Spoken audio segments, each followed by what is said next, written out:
केहन पद कहलिए सर एकरा? शांति पद।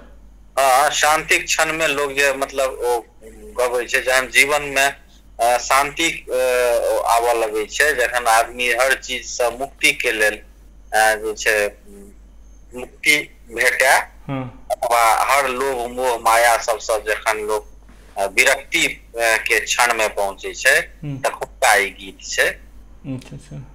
हाँ, जीवन से जखन विरक्ति होवे लगे छै, वैराग्य उत्पन्न होइ छै, तखन ओ जे ईश्वर के प्रति अपन निवेदन श्रद्धा अर्पण करे छै, या अपन दुख के व्यक्त करे छै, या कष्ट के व्यक्त करे छै, या पछतावा जे होइ छै तै से संबंधित छै। तातल सैकत बारी बिंदु सम सूत मीत रमणी समाजे। की बोले? तोहे बिसरी मन ताहे समा पलू अब मझू हब कौन काजे। तातल सैकत बारी बिंदु सम सुत मित रमण समाज। हाँ, तातल सैकत वारी बिंदु सम। हे भगवान, सुत, सुत मतलब बेटा, मित मतलब मित्र, रमणी मतलब रमन करे वाला जगह में स्त्री, हाँ, तो पुत्र मित्र आ पत्नी, हाँ, रमणी समाज मतलब जे छै से ओइमे जे किछु बंधु वर्ग जे छै से भेलै। आ सब मानू तप्त बालू राशि पर रूसल पानी ठोप थी। बिंदु सम, वारी मतलब जल, बिंदुक समान। हाँ, तातल सैकत, तप्त, तातल मतलब तपैल, हाँ, तपैल जे बालू राशि छै, तपैल तप्त बालू, तातल मतलब तप्त बालू राशि, सैकत तप्त बालू राशि पर जल के जे बारी मतलब की छै? जल, जलक बिंदुक समान की छै? सुत मित रमणी समाज। हे कृष्ण, हे भगवान, ई जे बेटा होइया, ई मित्र होइया, ई जे स्त्री होइया, अथवा बंधु बांधव जे होइया, समाज होइया, ई सब जे होइया तप्त बॉल पर, एकदम गरम बालू पर एक बूंद अहाँ पानि के खसा दै छियै, तो ओकर की जे छै से स्वरूप रहै छै, अथवा ओकर की अस्तित्व रहै छै? वह अस्तित्व जे छै से एहि मित्र के, पुत्र के, स्त्री के अथवा बंधु बांधव के छै जीवन में। तातल सैकत, तातल मतलब भए गेलै अहाँके की कहलिए? तपल, तप्त, हाँ तप्त। सैकत मतलब तप्त सन बालू, बालू। सैकत मतलब कोनो खास एकर अथी नहीं हेतै, लेकिन तप्त बालू के संग जे छै से एकरा राखल गेल छै, तातल सैकत। नहीं, तातल मतलब तप्त बालू भेलै कि खाली तप्ते भेलै तातल मतलब? नहीं, तप्त भेलै, तप्त, तपल, हाँ तपल, हाँ, ये तब गरम। आ सैकत मतलब जे छै से एठम बालू हेतै। अच्छा, हाँ, हाँ, सैकत मतलब बालू भए गेलै, तप्त बालू। बारी बिंदु सम, बारी मतलब जल के बिंदु सम छै।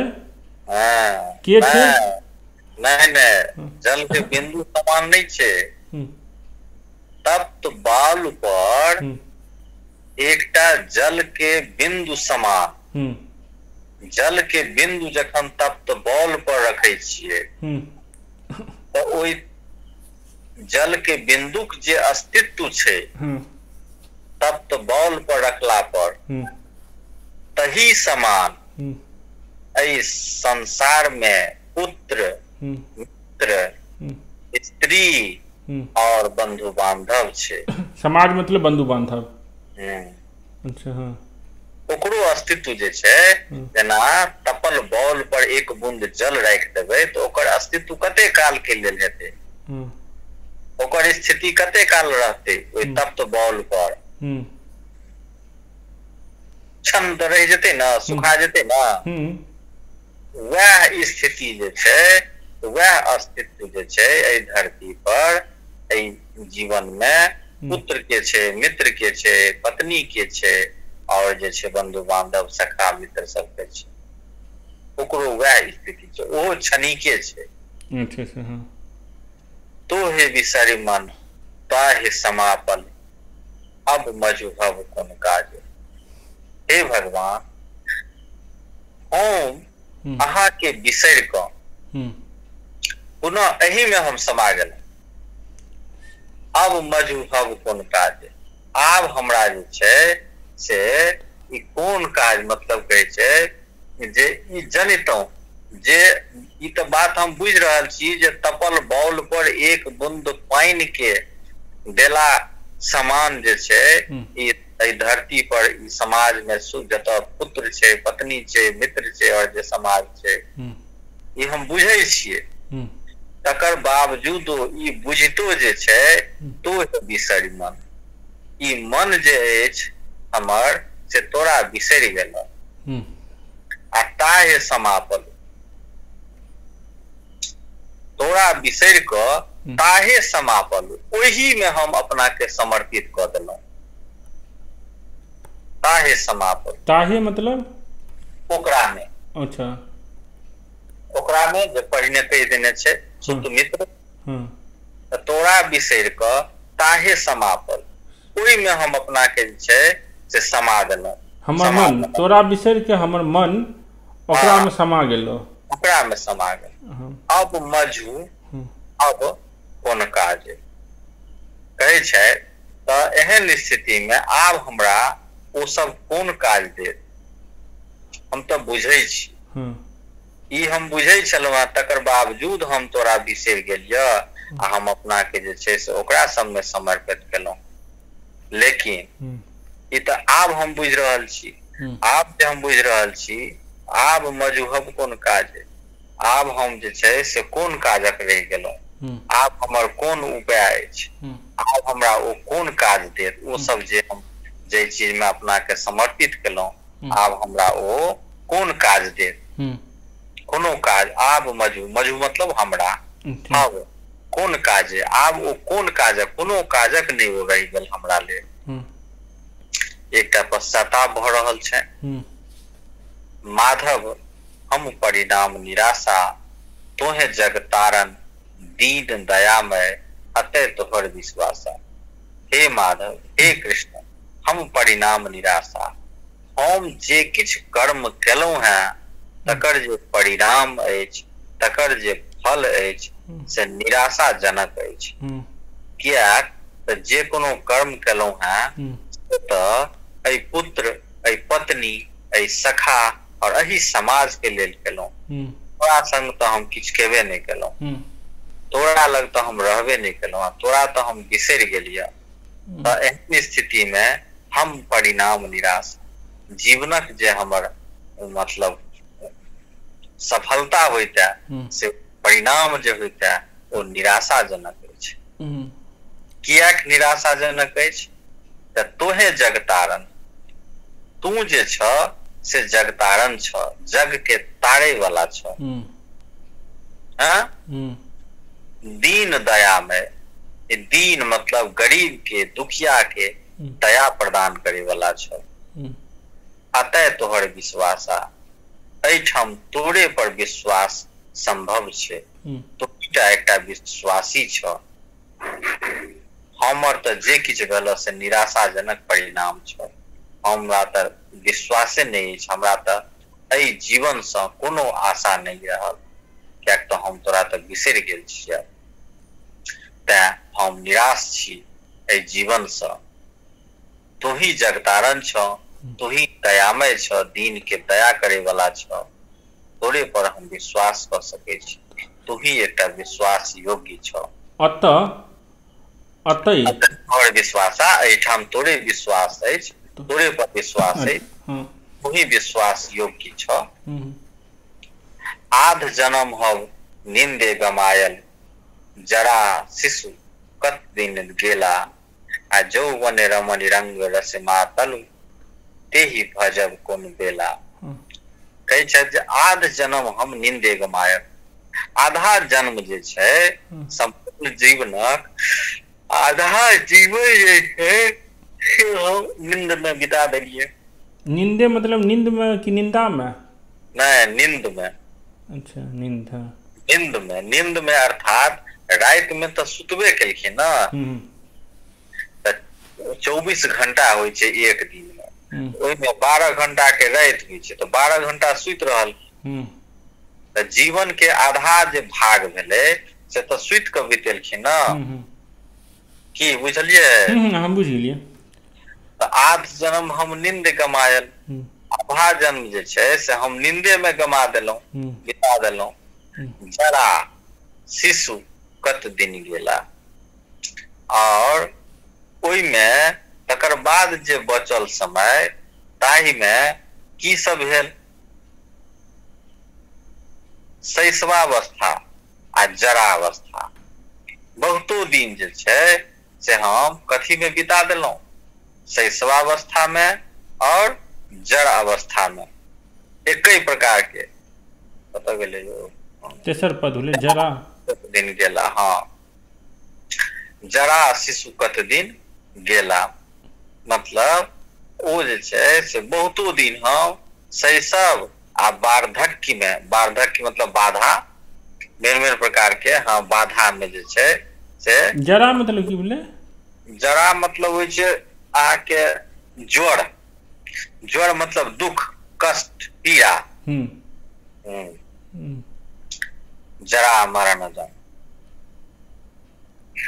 जरा मतलब होले दुख, शिशु मतलब होले शैशव, बच्चा अवस्था।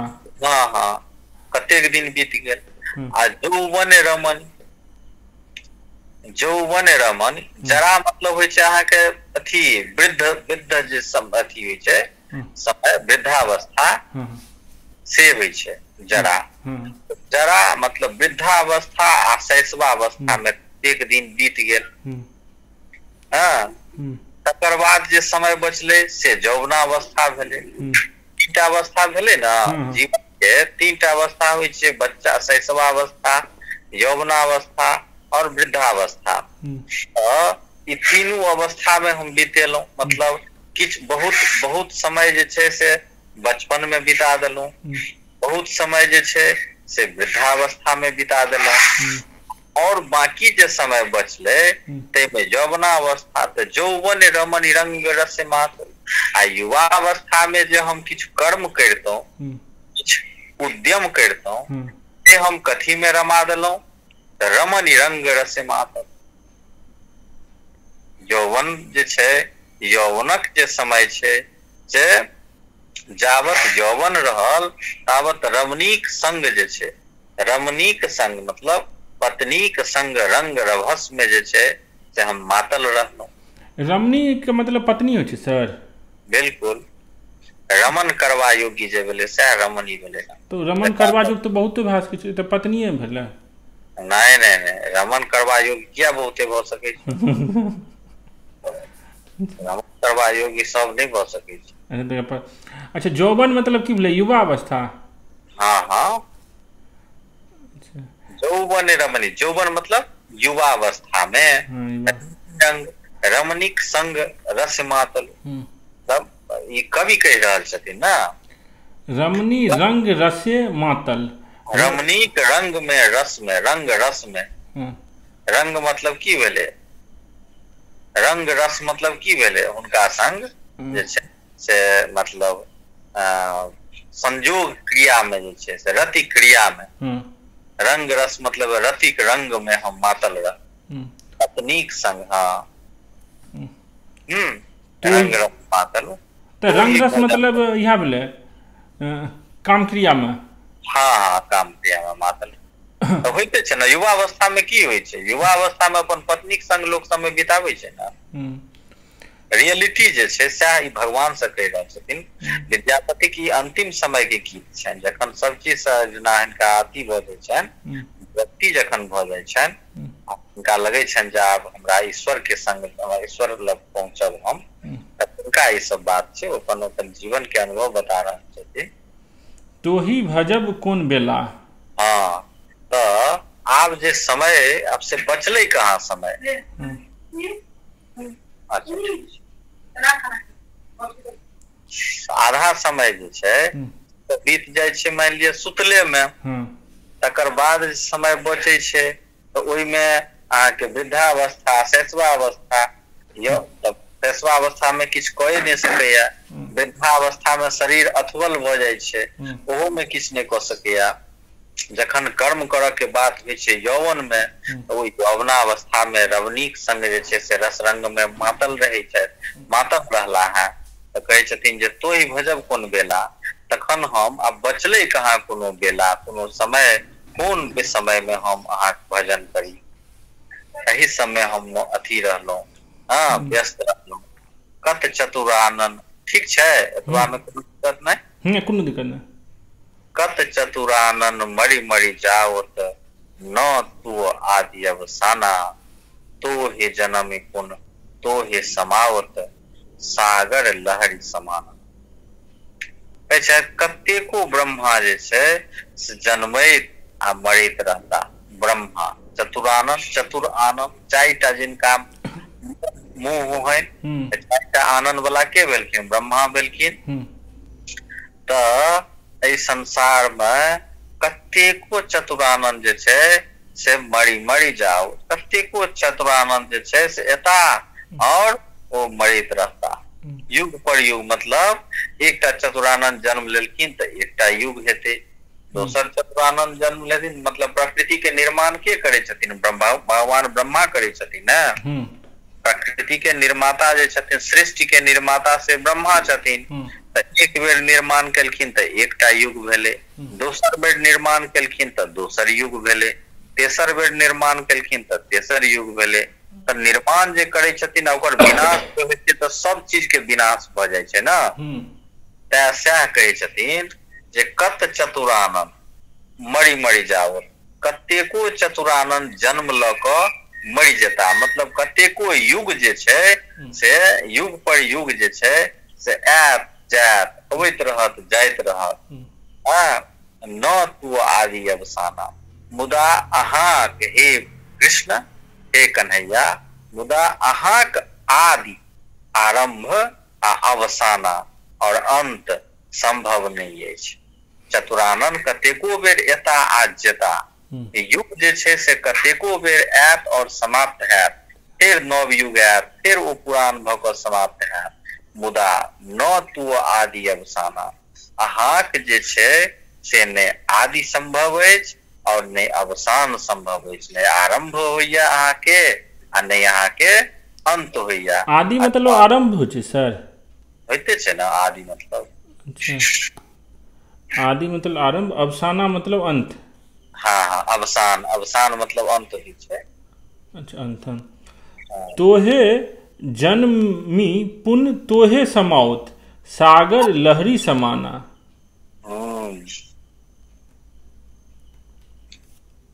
ई सृष्टि में जे केओ जन्म ले अहीं से जन्म ले तो अहीं में समा जात। जेना सागर से लहर उठे छै आ सागरे में समा जाय छै, तहिना एहि संसार में, एहि सृष्टि में जे केओ जन्म लैया से अहीं से जन्म लैया, अहीं से उत्पन्न होइया आ फिर अहीं में जाकर समा जाइया। अच्छा, मतलब अहीं विशिष्ट छी। भने विद्यापति शेष समन भय, तुई बिन गति नहीं आरा। भने विद्यापति शेष समन भय। हाँ, विद्यापति कहे छै जे अंत में शेष, शेष मतलब की छै अंत। अच्छा, समन है, हाँ, तो बिनु गति नहीं आ रहा। कहे छै जे शेष समन भय, अंत में जे छै से हमरा समन भय, भय अछि हमरा ककरा सँ? समन मतलब शेष मतलब अंत में समन भय। भने विद्यापति शेष समन भय, तो बिनु गति नहीं आ रहा। हमरा अंत में जे छै से एकटा यमे से डर होइया, यमे से भय होइया। तू बिनु गति नहीं आ रहा। आ तोरा बिनु जे छै से तोरा छोड़ कऽ तोरा बिनु आन कोनो गति जे छै से संभव नहीं छै, आन कोनो उपाय नहीं संभव छै। गति मतलब एठाम तू बिनु गति नहीं आ रहा, अहाँक बिना लोक के गति जे छै से संभव नहीं छै। अहाँक बिना लोक के गति के मतलब भेलै अथी, मतलब मोक्ष के प्राप्ति या जीवन के लक्ष्य प्राप्ति जे होइ छै, अंतिम लक्ष्य के प्राप्ति अहाँक बिना संभव नहीं छै। भने विद्यापति शेष समन भय, समन के की मतलब? समन मतलब एठाम अथी भेलै यमराज भेलै। अंतिम क्षण में जे जकरा आदमी के डर ककरा से होइ छै, यमराजे से होइ छै ना। अंतिम समय में सब किछ तो भ गेलै, सबटा तो मान लिअ भ गेलै, लेकिन आब अंत समय हिनकर आबि रहल छनि तऽ कहथिन जे अंतिम समय में हमरा भय जे छै से एकैटा चीज के होइया, समन के। अंत के, अंतिम जीवनक जे अंतिम मतलब मृत्यु भेलै एहिठाम, मृत्यु के समन करब मतलब हमरा जे छै से एहिठाम अंतिम में अंत में मृत्यु जे होइया, भय जे होइया, भय जे छै से केवल यमराजे के भय अछि हमरा। तू बिनु गति नहीं आ रहा,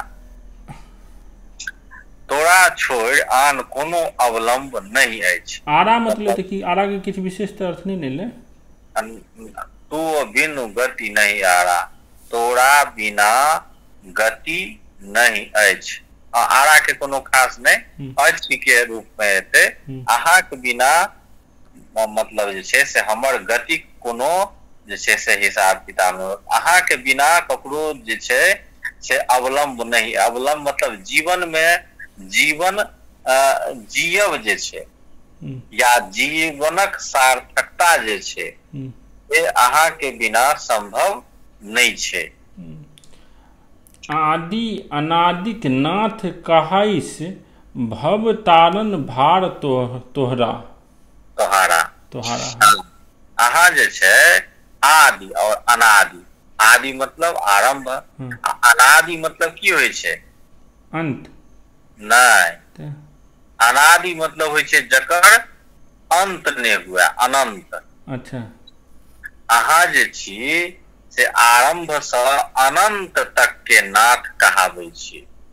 अच्छा, नाथ मतलब मालिक, ईश्वर।